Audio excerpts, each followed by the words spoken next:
Hi, everyone, and welcome back to the School Counseling Life channel, where we dive into the world of school counseling. Today, we're going to be covering a very important issue when it comes to college, and it's going to be looking up scholarly journals to help you write your papers. Now, the one thing a lot of your professors are going to say is use EBSCOhost, and you're going to be freaking out, and you're going to be wondering, what is EBSCOhost, and how do I use it?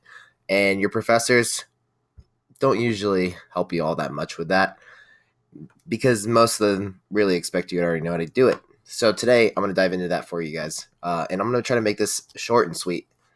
All right, so the first part, when you get into EBSCOhost, you're going to have to log in with your school email. And once you do that, you're going to get to a page just like this. And on this page, it's going to ask you, like, what databases do you want to search? Personally, I usually just select all, because that way it does cover everything in all of EBSCOhost. But for some of you, let's say you're only a psychology major, then you can look through here and try to find only things that have to deal with psychology. But regardless, everything will just come up doing this, and we're going to narrow the search later on. So we're going to continue from here. And we're going to get to this page. This is the page where you can start searching. Now, if you look right here, you're going to see all text, author, title, subject terms, all of this, right? I always kind of go with title first, just to start narrowing our search.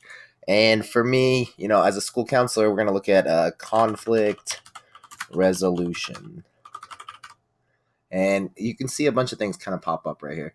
So let's go conflict resolution strategies. And now you can actually continue to search another field just to narrow your search even more. I always love to use abstract. So let's go with abstract. And another term is going to be elementary. We want to make sure it's only for elementary school. And we're going to search, and let's see if anything comes up. So as you can see, we really narrowed our results. We only have 9 results showing right here. And now on this side right here, we're going to limit to full text. So that's very important to do. And look, now we're at 3 results. And then I always like to go down to here under your source types and click academic journals. Now, what that means is that they're going to be peer-reviewed and scholarly, which means a lot of your professors are going to prefer you to look for academic journals. And you're going to need full text, so you can just get the PDF full text. Now we're down to only 2 resources. So as you can see, we can go right here. We can click the PDF full text. Let that load. And it's going to come up with conflict resolution strategies for the elementary classroom. So this is a perfect resource for me to use in case I was writing about conflict resolution at the elementary level. And you can actually just scroll through, read all of this, quote whatever you need to quote. And now you're probably wondering, well, wait, where do I cite, Mr. Jones? Where do I cite? All right, we're going to look to the right here.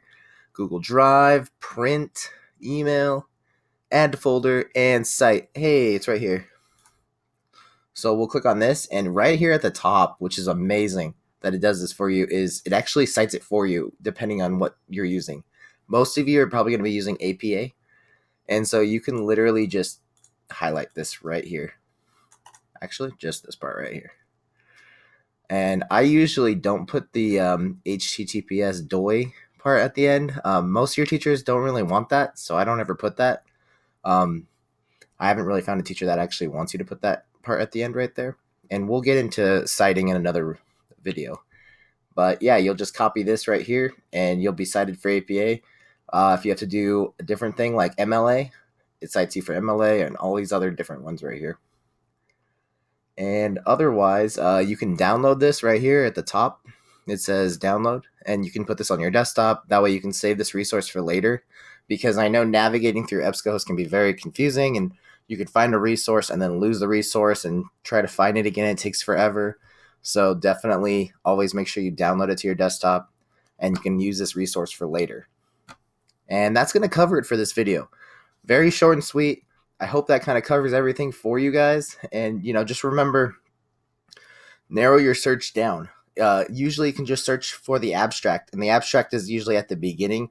There's an abstract of everything that's going to be in that scholarly journal, and that's where I always go to pretty much always look for everything that you're going to need.